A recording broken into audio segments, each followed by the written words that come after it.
Salmo 66 diz assim: aclamai a Deus toda a terra, salmodiai a glória do seu nome, dai glória ao seu louvor, dai glória ao seu louvor.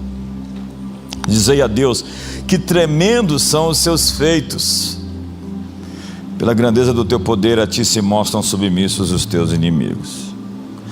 Prostra-se toda a terra perante ti, canta salmos a ti, salmodia o teu nome. Vinde e vedes as obras de Deus, tremendos feitos para com os filhos dos homens. Converteu o mar em terra seca, atravessaram o rio a pé, ali nos alegramos nele. Ele em seu poder governa eternamente, os seus olhos vigiam as nações. Não se exaltem os rebeldes. Bendizei, ó povos, o nosso Deus, fazei ouvir a voz do seu louvor. O que preserva com vida a nossa alma e não permite que nos resvalem os pés, pois tu, ó Deus, nos provaste, acrisolaste-nos como se acrisola a prata. Tu nos deixaste cair na armadilha, oprimiste as nossas costas, fizeste que os homens cavalgassem sobre a nossa cabeça. Passamos pelo fogo e pela água, porém, afinal, nos trouxeste para um lugar espaçoso. Entrarei na tua casa com holocaustos, pagar-te-ei os meus votos, que proferiram os meus lábios e que, no dia da angústia, prometeu a minha boca. Oferecer-te-ei holocaustos de vítimas cevadas com aromas de carneiros, imolarei novilhos com cabritos. Vinde, ouvi, todos vós que temeis a Deus, e vos contarei o que Ele tem feito por minha alma.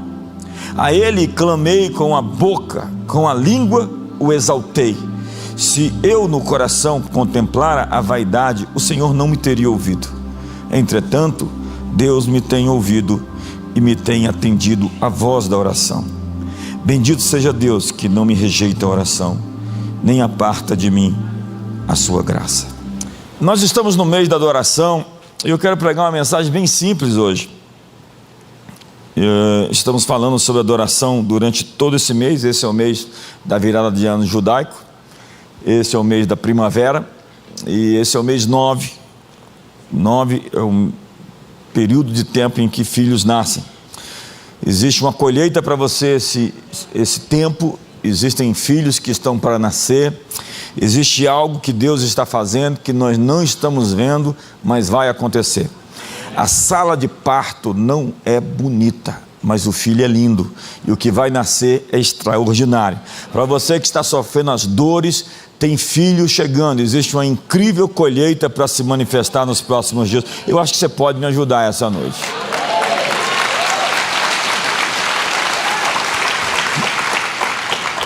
Incrivelmente, esse é um salmo anônimo.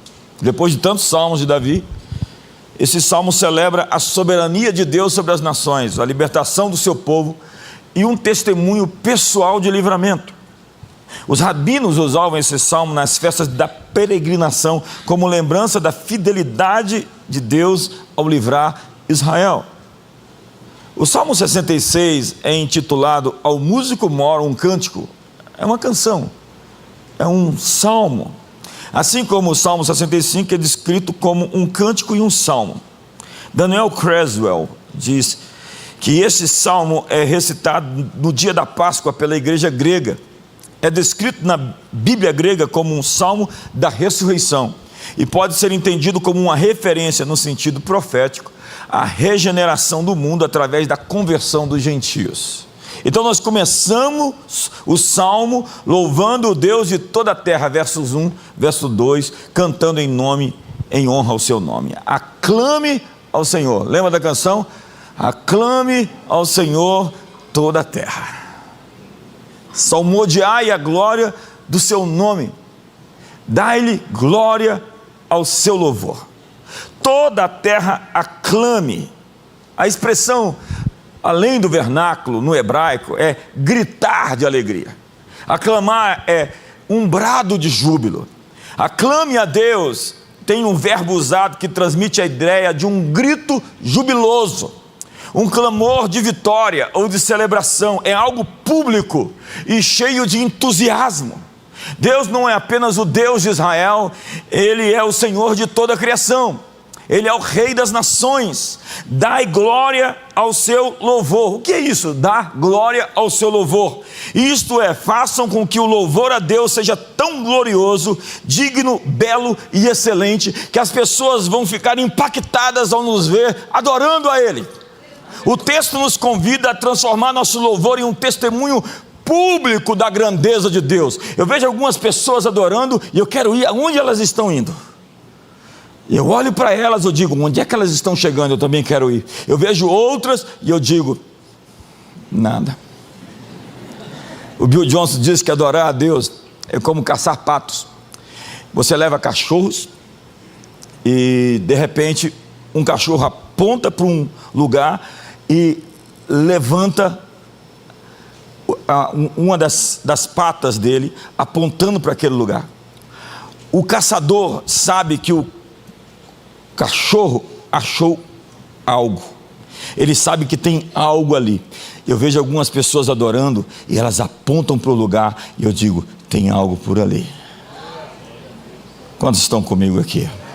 A nossa adoração deveria ser tão poderosa, tão cheia de expressão, de verdade, que as pessoas deveriam nos olhar e deveriam ficar chocadas, porque nós encontramos os patos. Não, nós encontramos a presença de Deus. O louvor é uma proclamação que envolve toda a criação. E quando a igreja canta com paixão e reverência, ela dá um vislumbre da glória de Deus ao mundo. Louvar a Deus com entusiasmo é a resposta ao valor infinito que o seu nome tem. Eu vejo algumas pessoas adorando e eu realmente entendo que elas ainda não conseguiram passar dos limites do átrio. A gente vê algumas pessoas expressando um brado de vitória. Tipo, você está feliz? Estou. Elas esquecem de combinar com o seu rosto, esquecem de combinar com o seu corpo. Elas até dizem, veja o que Jesus fez comigo, converte a Jesus.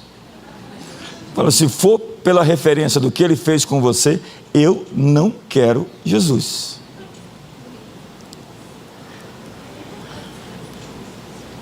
O salmista convoca todos a louvar a Deus com alegria. Todos em todo lugar levantem seus gritos de alegria, diz a versão da Passion. Cantem canções em harmonia com a sua glória. Diga ao mundo o quão maravilhoso Ele é. E os versos 3 e 4 nos ensinam como louvar. Diga a Deus, Ele está dizendo, quão impressionantes são as tuas obras. Pela grandeza do teu poder, os teus inimigos se submeterão a ti. Vai aparecer o texto uma hora. Toda a terra te adorará e te cantará louvores, cantarão louvores ao teu nome. Ele começa dizendo, diga a Deus. O salmista oferece orientação prática, dizendo especificamente o que dizer. O que eu tenho que dizer? Quão impressionantes são as tuas obras. Pela grandeza do teu poder, os teus inimigos se submeterão a ti. Toda a terra te adorará e te cantará louvores, cantarão louvores ao teu nome. Louvamos a Deus pensando na grandeza da sua obra, da criação, da salvação e da restauração. Quão impressionantes, no hebraico, norá, literalmente tremendas ou cheias de temor. Eu vejo aquela imensidão de mares, aquelas montanhas, eu vejo o macrocosmos, o universo tão espantoso. É assombroso o que Deus fez. E nós deveríamos olhar para isso, como o salmista no Salmo 8, e dizer, ó Senhor, Senhor nosso, quão magnífico, quão admirável é o teu nome, porque expuseste nos céus a tua majestade. Ou como Paulo disse, a obra visível de Deus revela um Deus criador extraordinário. Eu estava fazendo o casamento de uma filha de um amigo, tempos atrás, e tinha uns 6 tons de verde atrás de mim. Eu falei, que esculacho é isso? Para que 6 tons de uma mesma cor? Não é preto e branco, não é cinza, são tons sobre tons, é beleza, é estética, é tanta gente diferente, você olha para um lado, olha para o outro, ninguém é igual, todos têm um DNA, todos têm um código genético distinto, todos têm um pulsar do coração diferente, todos têm uma digital, ninguém é igual. Deus ama a diversidade, criou exuberantemente uma criação, que quando nós olhamos para ela, nós deveríamos dizer que os céus manifestam a glória de Deus, o firmamento anuncia a obra das suas mãos, um dia faz discurso a outro dia. As obras de Deus causam admiração reverente e santo temor. Esse poder é tão grande que até os inimigos se rendem, diz o texto. Toda a terra te adorará. É uma visão escatológica e universal, apontando para o dia em que todas as nações vão reconhecer o senhorio de Jesus, como Paulo disse aos Filipenses, que ao seu nome se dobra todo o joelho nos céus, na terra e debaixo da terra, e toda língua confessa que Jesus é o Senhor. Ou como Apocalipse diz, que nações, reinos, povos, línguas, tribos estão diante do trono, junto com os anjos, cantando ao que está assentado no trono e ao Cordeiro seja o louvor e a honra e a glória e o poder e a adoração e o domínio pelos séculos dos séculos. O louvor não se limita ao que nós recebemos dele, mas à contemplação da sua majestade por meio das suas obras poderosas. Pela grandeza do teu poder, diz o texto, teus inimigos se submeterão a ti. Eu gosto tanto disso, numa época que nós precisamos disso imediatamente. Quando reconhecemos a grandeza de Deus, até os inimigos perdem o poder de nos intimidar. É como disse Isaías 51, no verso 12: quem és tu que te esqueces de mim e que teme o homem? Deus está dizendo, para você temer, você precisa se esquecer quem eu sou.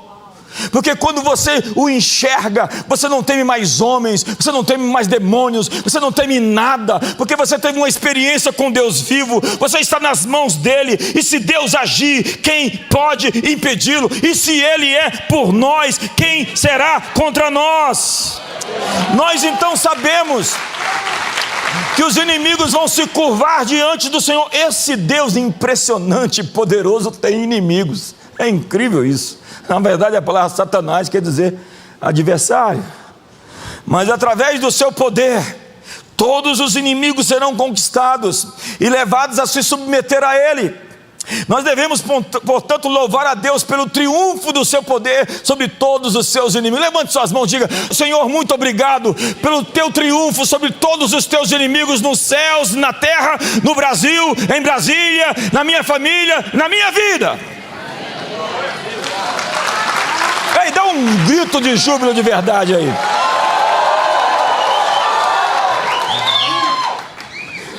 Se você aprender a gritar, os muros vão cair. Os muros de Jericó caem quando o povo grita com toda a alma, aquela coisa que sai de dentro, aquela glória a Deus que vem da alma.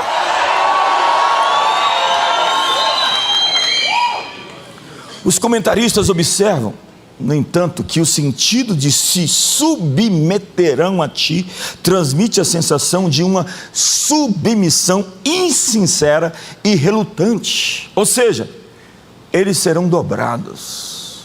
Aleluia. Eles serão dobrados. Spurgeon, o príncipe dos pregadores, diz: o hebraico sugere claramente que será uma submissão forçada. Dezenas de milhares, tanto na terra quanto no inferno, estão prestando essa homenagem forçada ao Todo-Poderoso. Eles só se submetem porque não podem fazer de outra forma. Não é a lealdade deles, mas o poder que Deus tem de sujeitar todas as coisas debaixo dos seus pés, de mantê-los sujeitos ao seu próprio domínio ilimitado. Os joelhos vão se dobrar, as línguas vão confessar, querendo ou não, Jesus Cristo é o Senhor, para a glória de Deus Pai. Então toda a terra te adorará e te cantará louvores, cantarão louvores ao teu nome. Nós um dia, todas as nações e tribos e raças e povos e línguas, vamos cantar uníssono diante do trono de Deus, uma única canção. Deus reina, e um dia toda a terra cantará o seu nome. No pensamento dos antigos judeus, o nome era mais do que uma palavra, era um verdadeiro identificador, uma indicação do caráter ou da natureza de alguém.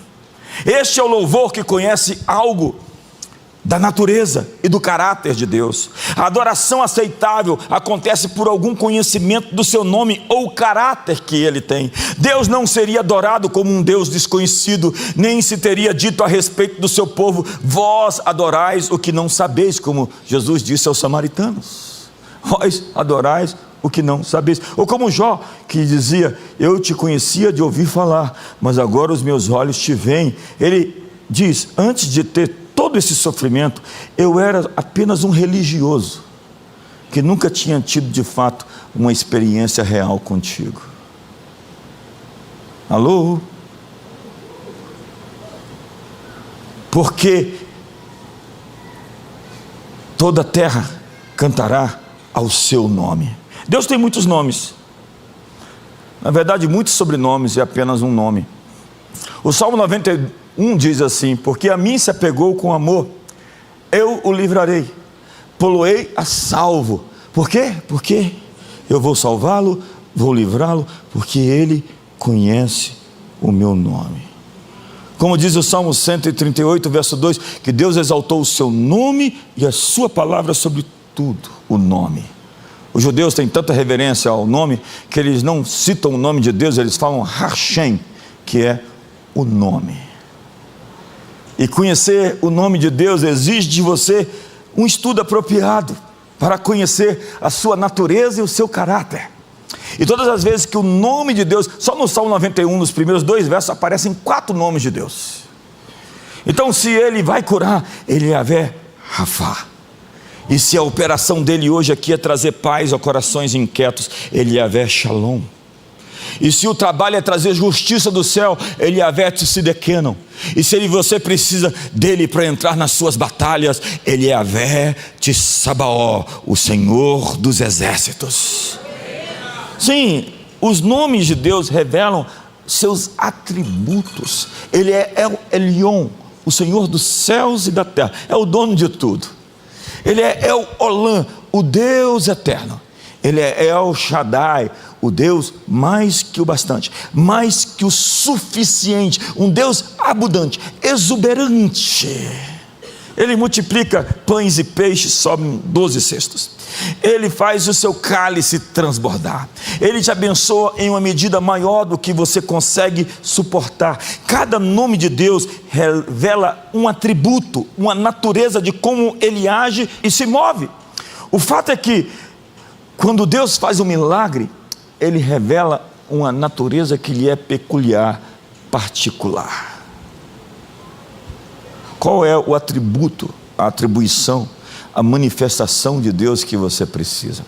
Há dezenas de citações sobre o Espírito Santo, o Espírito da verdade, que o mundo não conheceis, mas vós o conheceis, que vos falará todas as coisas que hão de acontecer.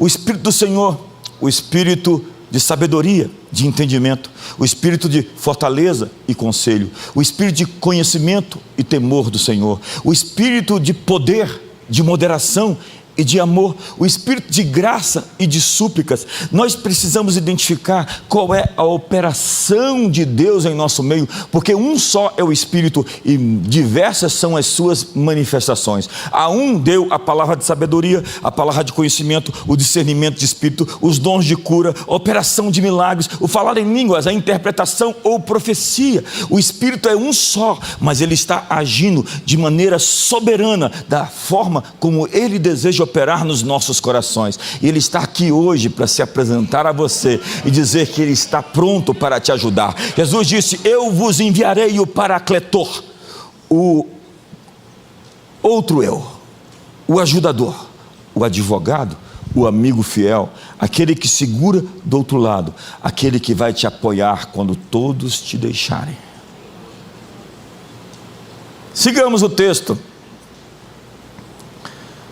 Nos versos 5 e 7 nós vemos as obras de Deus que o tornam digno de louvor.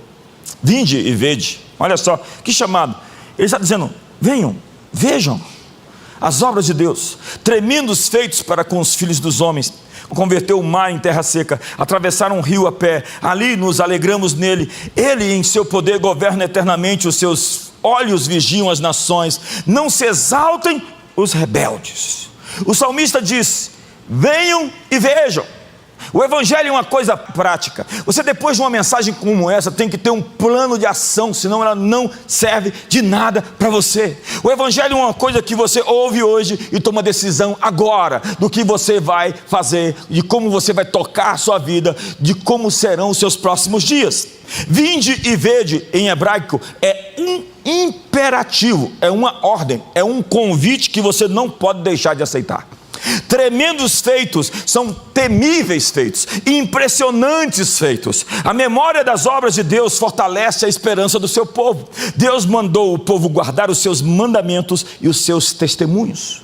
Não era somente os mandamentos que o povo deveria guardar, mas eles deveriam dizer os testemunhos pessoais aos seus próprios filhos. Os testemunhos são esses que ele está aqui descrevendo, como ele abriu o mar. Ele está descrevendo os feitos de Deus no passado, como Deus mostrou o seu poder ao conduzir Israel através do Mar Vermelho, ou através do Jordão, do Rio Jordão, fez o mar se tornar seco, secar, tornar firme, e todos dirão: venham e vejam as coisas maravilhosas que Deus fez. Vai tirar seu fôlego, diz a versão da Passion. Ele multiplica milagres para o seu povo. Ele multiplica milagres para o seu povo. Ele multiplica milagres para o seu povo. Ele multiplica milagres para... Eu vou dizer outra vez, talvez você se empolgue com isso. Ele multiplica milagres para o seu povo. Se você é povo de Deus, se manifesta.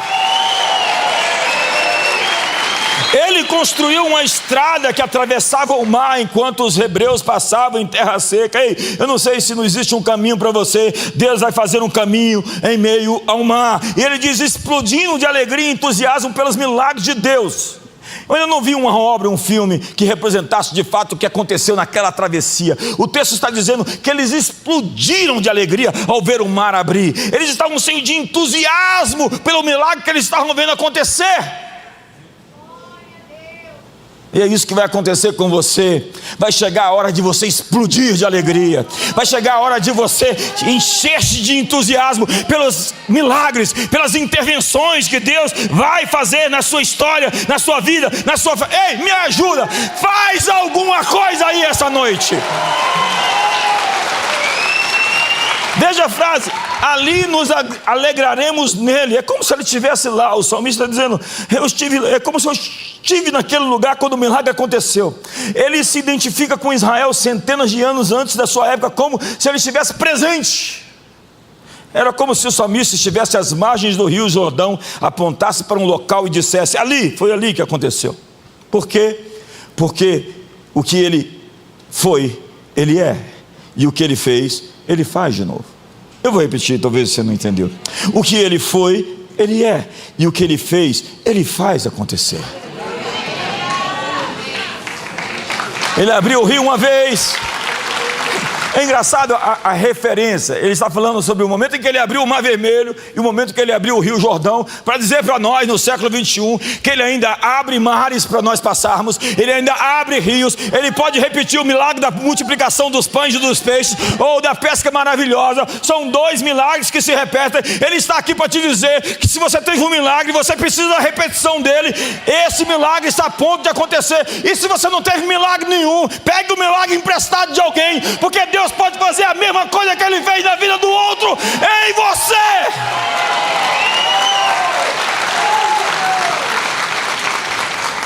McLaren diz: a fé pode se alimentar de todos os registros dos tempos antigos e esperar a repetição de tudo o que eles contêm. Testemunho é isso. Você apresenta um testemunho e ele se faz presente. Quando eu falo de alguma coisa, eu estava agora lá em São Paulo no VOA, no Voz dos Apóstolos, e de repente acabou a luz, o pessoal não colocou, é um bastidor, não pode contar, e aí simplesmente caiu a energia. Na hora que deu um pipoco dentro do espaço, uma pessoa que estava na cadeira de roda levantou e começou a andar na frente de todo mundo. E esse foi só um dos milagres que estava acontecendo lá em tempo real.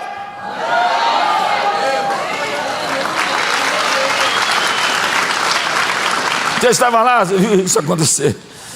E diz o texto: alegrai-vos nele. Significa que a alegria de Israel está em seu Deus. A nossa alegria está no nosso Deus. Os cristãos deveriam se alegrar no seu Deus. Spurgeon diz: não é tanto o que ele fez, mas o que ele é, que deve despertar em nós uma alegria sagrada. Quando eu consigo olhar para o seu rosto e esquecer suas mãos começam a trabalhar para mim de uma maneira espantosa. Eu não estou atrás do que ele pode fazer por mim, eu estou atrás de quem ele é. E quando eu encontro as suas ações, as suas operações, os seus livramentos.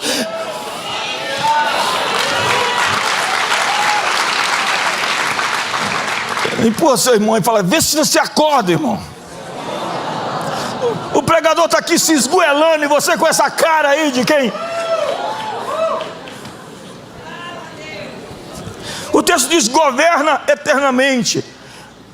Eu devia aprender hebraico, é difícil para mim, mas o texto aqui afirma o reinado contínuo de Deus, é Mosel Olam, reforçando sua soberania sobre toda a história. Ele é soberano. A mensagem está fresca para mim, é você mudar a narrativa do que está te acontecendo. Veja, o José, ele foi parar no Egito, vendido como escravo, sofreu horrores, 13 anos. E ele tem uma narrativa diferente daquela descrita por seus irmãos, daquela escrita por aquelas pessoas que viram tudo aquilo acontecer. Ele diz aí: não foi vocês que me mandaram para cá, vocês pensam que foram vocês que me venderam como escravos, e esse foi simplesmente a ação de vocês, o que os motivou a me vender, me trair, me jogar no fosso, no mercado de escravos. A mulher que me caluniou dizendo que eu tinha tentado abusar dela sexualmente, ela simplesmente prestou um serviço ao meu propósito. Que mensagem mais doida! Quer dizer que toda aquela cadeia que você sofreu, todo aquele sofrimento que você enfrentou, ele diz assim: vocês me enviaram para cá. Não, foi Deus. Para a preservação da vida, eu vim adiante de vocês. Portanto, fiquem tranquilos, não fiquem tristes. Imagine, você foi vendido como escravo pelos seus próprios irmãos, que enfiaram a faca nas suas costas, e você está consolando eles, dizendo: não se preocupem, foi Deus que me enviou. E o mal que vocês intentaram contra mim, Deus o tornou em bem, como hoje o vejo. Eu vim aqui para você mudar a narrativa do que já aconteceu. Seja o que for que aconteceu para você, em você existe um plano dentro disso, que Deus vai encaixar todos os pontos e construir um tapete, um propósito, porque Ele faz cooperar todas as coisas conjuntamente para o bem daqueles que o amam. E os que amam a Ele se manifestem, os que creem nele se manifestem. Diz o texto: os seus olhos observam as nações.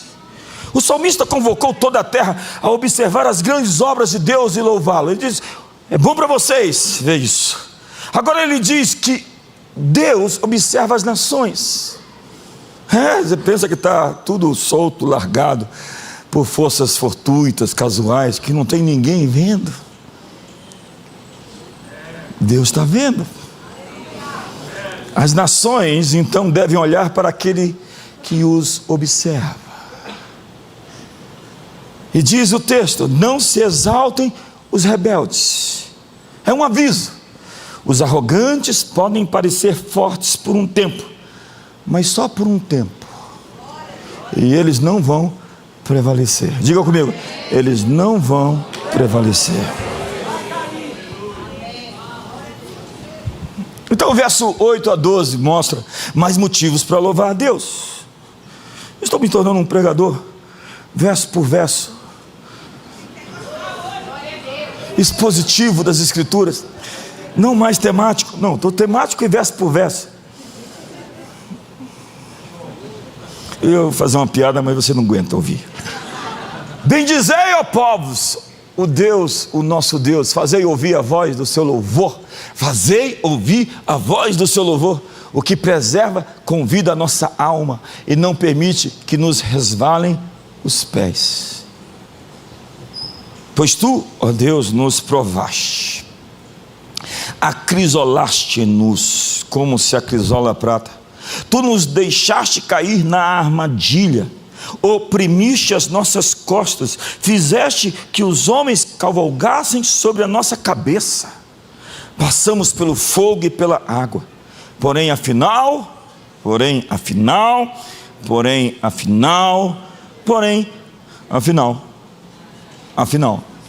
nos trouxeste para um lugar espaçoso. Afinal, diga para o seu irmão, afinal. Diga para ele, está chegando o seu afinal. O salmista repete sua exortação, dizendo: nações, louvem o Deus de Israel. Bendizei, fazei ouvir a voz do seu louvor. Ele convoca todas as nações a se juntarem num louvor público e audível. Deveríamos provocar as pessoas para adorar a Deus. Nós deveríamos chegar amanhã no trabalho e dizer: louve a Deus. Ei, você, adore a Deus. Ei, você, exalte o Deus de Israel. Ei, vamos adorar todos a Deus. Fazei ouvir a voz do seu louvor. Por quê? É Ele quem guarda a nossa alma entre os vivos e não permite que nos resvalem os pés. Deus sustenta a vida e dá estabilidade espiritual mesmo quando o chão parece escorregar. Pois tu, ó Deus, nos provaste, acrisolaste-nos. Isso é uma palavra, como se acrisola a prata. Nos provaste é uma metáfora refinadora. A prata era purificada pelo fogo até que todas as suas impurezas fossem removidas. E Deus usa as provações como fornalha para purificar o nosso caráter. Ai, ai, ai. As provações fazem parte do plano de Deus, não para nos destruir, para nos refinar. Mas a sua provação, a sua dor, a sua luta, o sofrimento, a sua dor podem te deixar amargo, ressentido, fazer de você um amalequita, ou podem refinar você e fazer de você alguém quebrantado, contrito, que continua adorando a Deus no meio da prova. Sua intenção final é ampliar nosso território, encher a nossa vida de plenitude. Tu nos refinaste como a prata é refinada, afinaste como se afina a prata, é outra tradução. O calor subindo então nos tira a estabilidade e nós somos derretidos. E quando somos derretidos, a escória impura sobe à superfície. E o refinador, Deus, atira com perícia, sabendo que a prata era pura o suficiente, quando pode ver seu próprio reflexo, o seu rosto, no nosso metal derretido. É quando você fica realmente parecido com ele.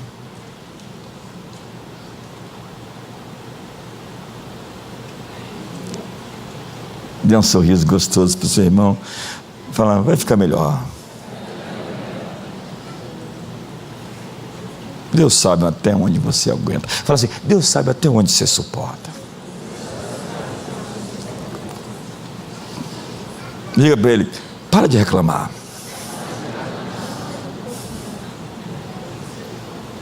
Verso 11, tu nos deixaste cair na armadilha. É quando Deus não te guarda, mas Ele está no controle mesmo assim. Ele parece que não guardou, mas Ele está guardando. Oprimiste as nossas costas. O texto da Passion diz, tu nos capturaste e nos prendeste na tua rede. Então, como prisioneiros, vocês colocaram correntes em nossos pescoços. Você nos trouxe para a rede. A vida era cheia de opções e escolhas. De repente essa liberdade parecia ter desaparecido e nossas opções se tornaram escassas. Fizeste que os homens cavalgassem sobre a nossa cabeça. Passamos pelo fogo e pela água, porém afinal nos trouxeste para um lugar espaçoso. Tradução da Passion. Fizeste com que os nossos inimigos prevalecessem contra nós. Nós passamos pelo fogo e pela inundação, mas no final, você sempre nos fez melhores do que éramos antes, saturado com a sua bondade. Tu colocaste aflição sobre as nossas costas estão carregadas de aflição, e achamos o peso difícil demais de carregar. Fizeste com que os homens cavalgassem sobre as nossas cabeças, fomos abatidos e sentimos o inimigo cavalgando triunfante sobre nós, zombando inclusive. Com a permissão de Deus, eles nos usaram como escravos ou como animais para carregar seus fardos. A palavra hebraica aqui é montar, cavalgar, dominar. É a metáfora de um domínio de opressão humilhante. A imagem é do jugo e da opressão, o povo sendo pisado pelos poderosos. Passamos pelo fogo e pela água. Representam crises que purificam, fogo, e crises que ameaçam nos afogar, água. As provações, portanto, são pedagógicas. O fogo purifica e a água nos lava. Deus não nos deixa no fogo nem na água, porque não temas, eu te esforço e eu te ajudo, e eu te sustento com a minha destra fiel. Quando passares pelas águas, elas não te afogarão, e quando passares pelo fogo, ele não vai te queimar, nem a sua chama arderá em ti. Como assim? Porque o que está queimando em você não é você, é a escória que existe em você que Deus está tirando. Então, de repente, o jogo muda. Diga para o seu irmão com um sorriso, diga: de repente, o jogo muda. Quantos estão esperando um de repente?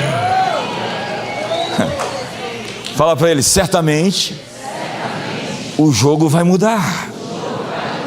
E diga para ele: você vai sobreviver para ver isso acontecer. Onde está o povo que conhece os vivas de júbilo?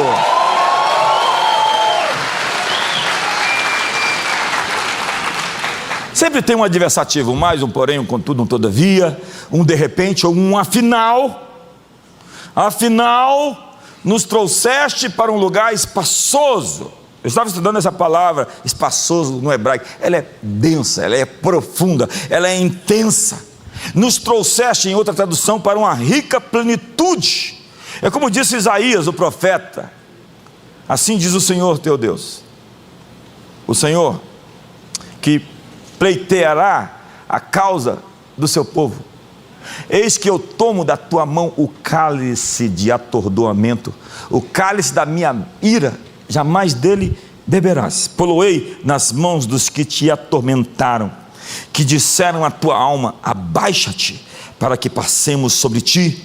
E tu puseste as costas como chão e como rua para os transeuntes. A palavra revoiar, rica plenitude, significa abundância, lugar espaçoso ou saturação. O Midrash Terrilim diz que Deus permite humilhação, mas sempre conduz à exaltação. João Crisóstomo destaca que o louvor público é a resposta visível à libertação invisível. Louvor público. Continue cantando, continue adorando. Essa é a sua arma de guerra. A atmosfera está mudando enquanto você está louvando e adorando o seu nome e chamando os outros para fazer a mesma coisa. Deus está abrindo os céus, está dando resposta aos seus inimigos. Calvino diz que Deus fecha o povo em angústia para que ele aprenda a depender dele, e então o traz a um lugar espaçoso. Spurgeon diz: o fogo e a água são apenas pontes, o destino final é a plenitude. A humilhação foi o corredor e a plenitude é o destino. Na língua original, abundância, fartura, plenitude, saturação, local espaçoso, vem de saciar, embebedar, encharcar, satisfazer plenamente. É usado para saciar a sede no Salmo 36. Se fartam da abundância da tua casa. É o estado resultante de estar plenamente transbordante, satisfeito, plenamente. É a ideia de superabundância depois da escassez, de espaço livre depois do confinamento, de liberdade depois da opressão. Revaiar é o estado de plenitude, como disse o Salmo 23, que o meu cálice revaiar, o meu cálice transborda. O salmista diz que a aflição foi permitida pelo próprio Deus. mas que afinal, diga de novo, afinal. Jesus, quando é esse afinal, Senhor? Ele os conduziria a uma rica plenitude. Fica olhando para a terra prometida enquanto está no deserto. Deus tem uma resposta, Deus tem uma saída, Deus tem um escape, Deus tem um livramento, Deus tem uma rica plenitude à sua frente. E quem sabe será nos próximos dias.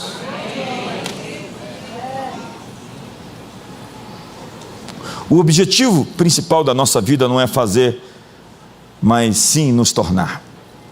Para isso estamos sendo moldados, para isso estamos sendo disciplinados a cada hora.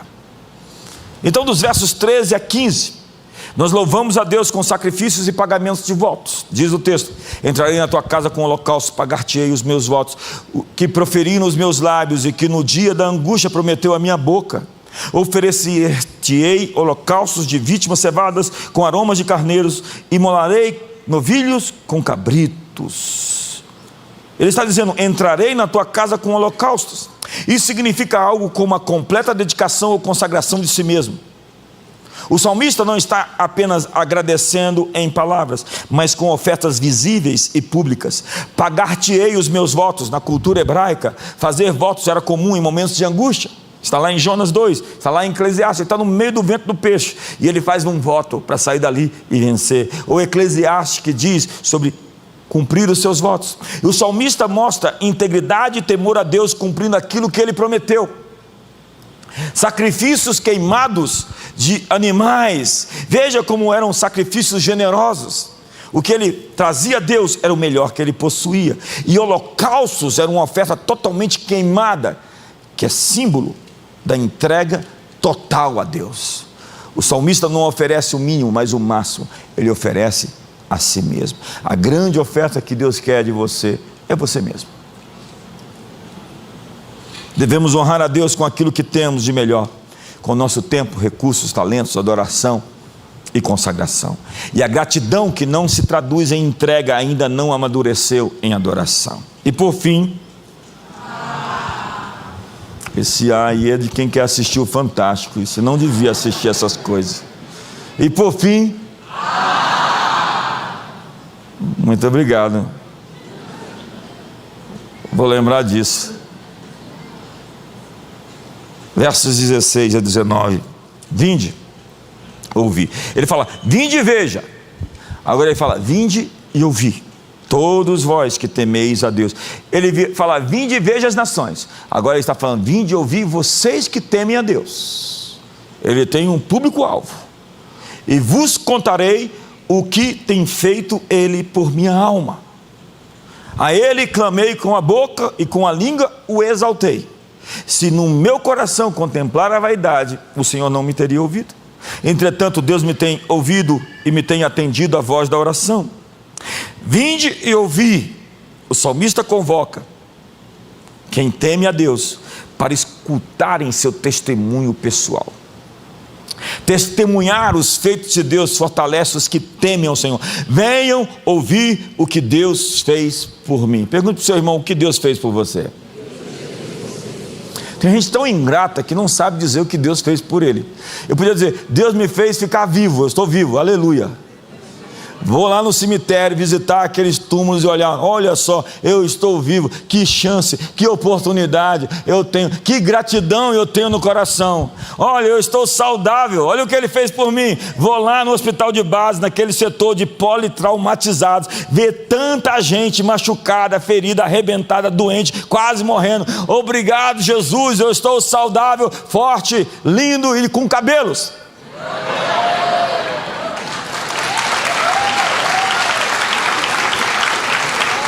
Nós temos tantos motivos para agradecer. Olha, Deus vai te dar muitos testemunhos esse final de ano. Você vai ter muitas histórias para contar. Você vai escrever livros com a sua história. As pessoas vão contar a sua história. Salmo 126.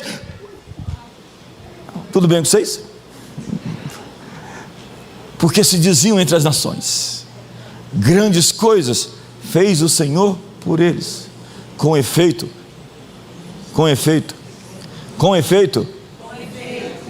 Não, você conhece o salmo. Com efeito.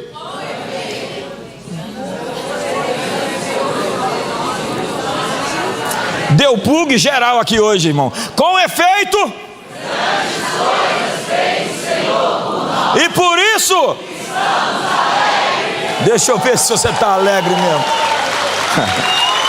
Faz uma cara de alegria aí, irmão. Bora, você consegue, você consegue.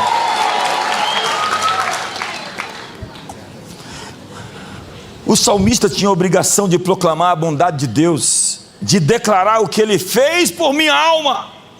A imagem é de um adorador que está com suas ofertas diante do altar e fala do Deus cujo cuidado não é apenas mundial, nacional, mas pessoal. Cantarei o que Ele fez por mim. Clamei com a minha boca e Ele foi exaltado pela minha língua. O salmista oferecia tanto sacrifício econômico, financeiro, quanto o sacrifício de louvor. E sacrifício de louvor é quando você não quer ficar alegre, é quando você não quer adorar, quando você não quer levantar a mão, quando você não quer dar grito. Sacrifícios de louvor, fruto dos lábios que confessam o seu nome. Eu não vou ser hipócrita fazendo o que eu não gosto de fazer, o que eu não sinto de fazer. Hipocrisia é você chamar de cristão e fazer só o que você quer. Eu não quero adorar, mas eu vou adorar. Eu não quero levantar as mãos, mas eu vou levantar as mãos. Eu não quero gritar, mas eu vou gritar. Eu digo a minha alma, adora a Deus. E diz, se eu contemplasse a iniquidade ou a vaidade, o meu coração, o Senhor não me ouviria. Vaidade aqui é always, que pode significar iniquidade, maldade ou falsidade. A oração eficaz nasce de um coração sincero e arrependido. E Deus pode ser persuadido apenas por meio de corações sinceros e não somente por votos ou sacrifícios. É o que o texto está dizendo. O salmista deu a Deus o melhor, a obediência. Ele não guardou iniquidade no coração. Entretanto, Deus me tem ouvido e me tem atendido a voz da oração. Ouviu a minha oração, inclinou o ouvido com atenção. Quando ele clamou a Deus, Deus o ouviu e ele respondeu, dando-lhe mais motivos para louvá-lo. E a conclusão é, bendito seja Deus que não me rejeita a oração, nem aparta de mim a sua graça. A resposta à oração não veio do que o salmista merecia, mas como um presente do grande amor e misericórdia. Ele disse, se eu fosse entregue à vaidade, Deus não me ouviria. Mas ele termina dizendo, Deus ouviu a sua oração pela sua graça, pela sua misericórdia. Thomas Fuller, citado por Spurgeon, compôs um silogismo a partir desse verso, que funciona mais ou menos assim: se eu contemplar a iniquidade do meu coração, Deus não ouviria a minha oração, mas Deus ouviu a minha oração. Então nós esperaríamos que o próximo verso fosse, portanto, não há iniquidade em meu coração. No entanto, o salmista completou louvando a misericórdia de Deus. Bendito Deus que não me rejeita a oração, nem aparta de mim a sua graça. Ele sabe que foi respondido não por seus méritos, mas por causa da bondade e misericórdia do Senhor. Como diz na versão da Passion, e com isso eu termino: mas se eu tivesse fechado os olhos para o meu pecado, o Senhor Deus teria fechado os seus ouvidos à minha oração. Mas louvores sobem a Deus, pois Ele atendeu a minha oração e respondeu ao meu clamor. Louvarei para sempre a este Deus que não fechou o seu coração quando orei e nunca disse não quando lhe pedi ajuda. Ele nunca se recusou a me mostrar o seu amor eterno. Então o que aprendemos? Aprendemos que o louvor não é apenas resposta à bênção, mas também ao processo de provação. Aprendemos que Deus usa crises para nos purificar e não para nos destruir, como o ourives refina a prata.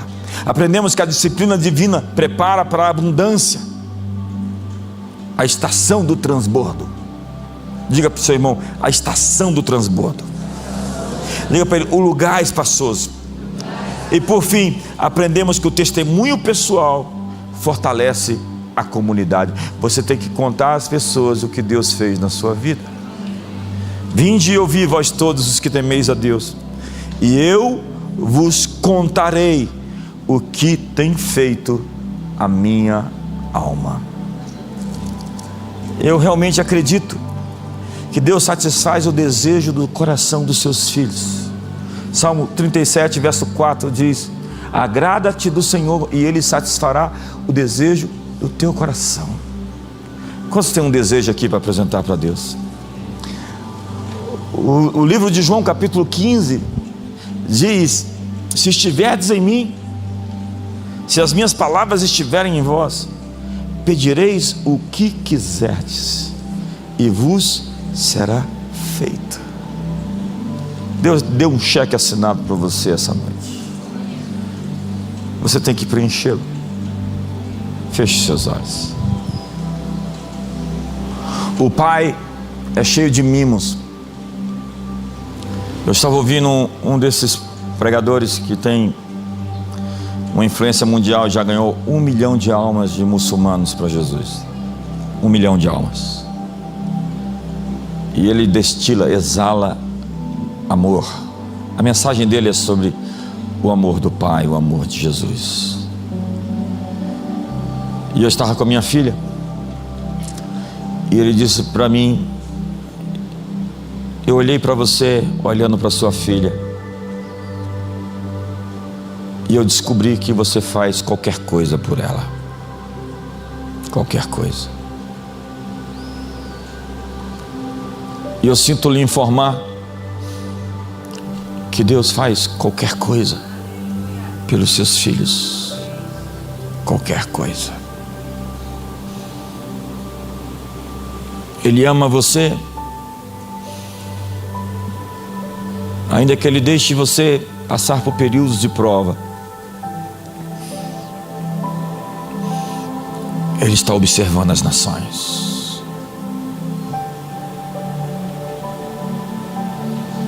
Ele está tramando, conspirando, trabalhando nos bastidores. E está dizendo a você que toda arma forjada contra você não prosperará. E toda língua que ousa contra você em juízo, você mesmo a condenará. Ele está dizendo a você que Ele está observando as nações e que Ele tem uma agenda especial para com esse país chamado Brasil. Não, o Brasil não está nas mãos dos homens. Ele está nas minhas mãos, diz o Senhor. E ainda que eu tenha permitido os inimigos cavalgarem sobre a cabeça, humilharem, eu tenho uma estação própria de um lugar espaçoso, saturado de bênçãos, onde o seu cálice transborda. Você, mulher que se sente aflita, você, homem que se sente perturbado, você que se sente abandonado, deixado de lado, como se as coisas estivessem fora do lugar, eu vim aqui essa noite para dizer: mude as narrativas do que aconteceu e está acontecendo com você. Existe um plano oculto, existem bênçãos disfarçadas de problemas, e existem presentes em embrulhos muito estranhos. Desenrole as fitas, abra o que Deus enviou, porque nada está fora do seu controle, e o milagre que Ele fez, Ele está pronto para repetir. Contra todas as possibilidades, contra toda oposição. Sim, Ele continua sendo Deus. E Ele está dizendo a você: vinde e adorai, vinde e louvai. E está dizendo a você: conte os seus testemunhos, as suas histórias aos que o temem. Por quê? Porque Ele está crisolando e tirando a palha, a escória do seu coração, afinando a sua frequência, e está ouvindo tudo o que você tem falado. Sua oração chegou ao trono da graça.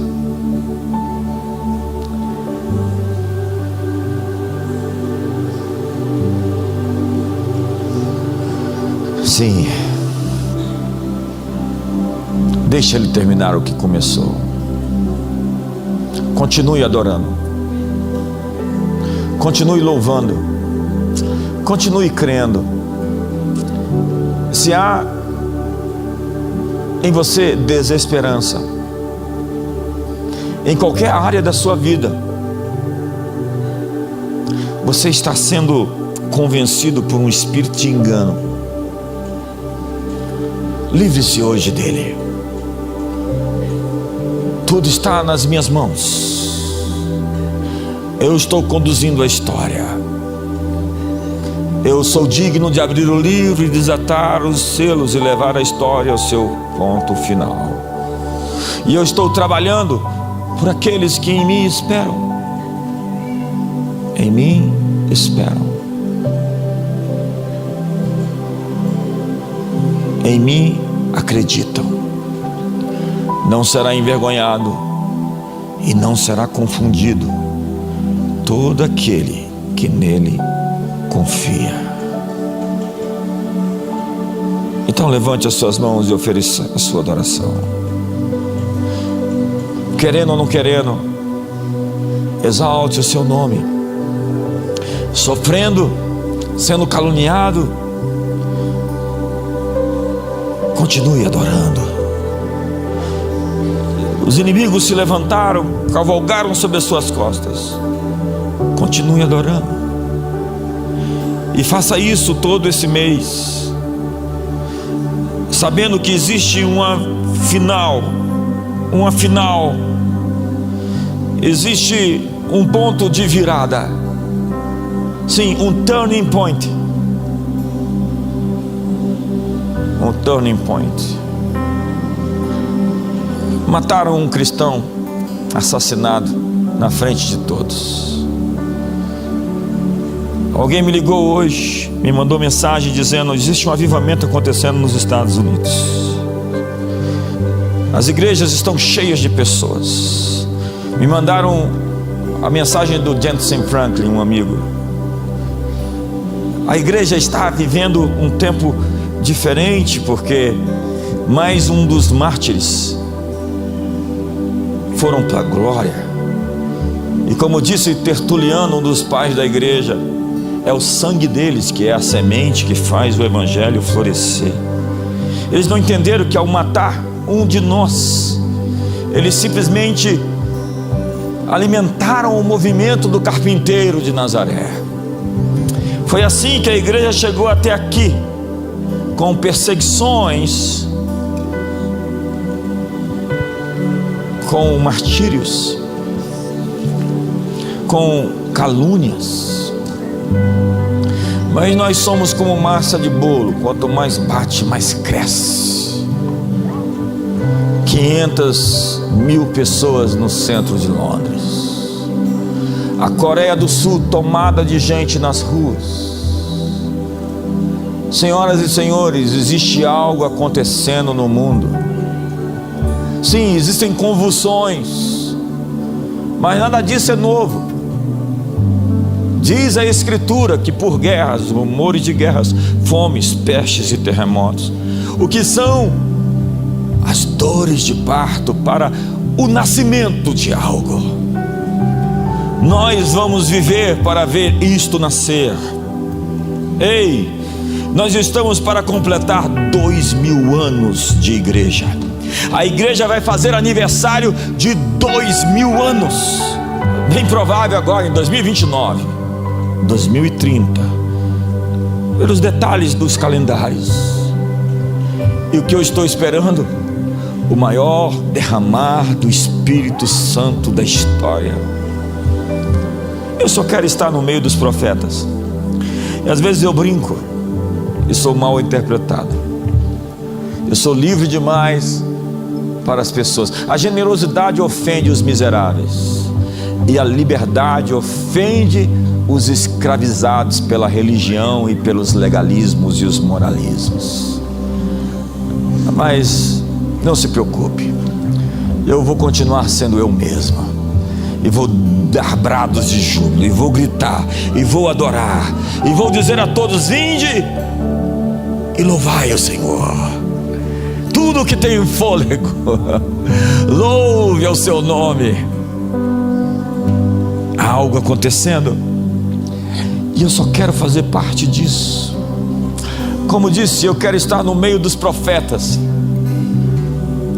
e eu quero viver para ver e dar testemunho dos grandes feitos do nosso Deus no mundo. Eu vejo uma cirurgia acontecendo em nossa nação, e ela é feita por mãos habilidosas. Ele tem um bisturi nas suas mãos, e ele está lidando com o câncer metástico, e está removendo coisas, está implantando outras. Na sua soberania, ele bate no peito e diz: é sobre mim, é comigo. Como disse o Messias: assenta-te à minha direita, até que eu ponha os teus inimigos por estrado dos teus pés. Disse o Senhor ao meu Senhor. Ou como ele disse: pede-me e te darei as nações por herança, as extremidades da terra por tua possessão. E quem nós somos? O povo feito para o louvor da sua glória. E a nossa adoração deveria ser tão entusiástica, tão celebrativa, tão empolgante e extraordinária, que outros deveriam se juntar a nós simplesmente pela maneira como adoramos. Hoje toca-nos, Senhor, tira-nos da superfície, da marginalidade da fé. Há tantas pessoas frias, geladas ou apenas mornas, e essas pessoas mornas são vomitadas ao longo da história. Nós queremos paixão, zelo, fogo. Queremos, Senhor, de fato buscar-te com o nosso coração, com a nossa alma. Queremos viver, existir para a tua glória. Quer comamos ou bebamos, façamos tudo para o teu louvor.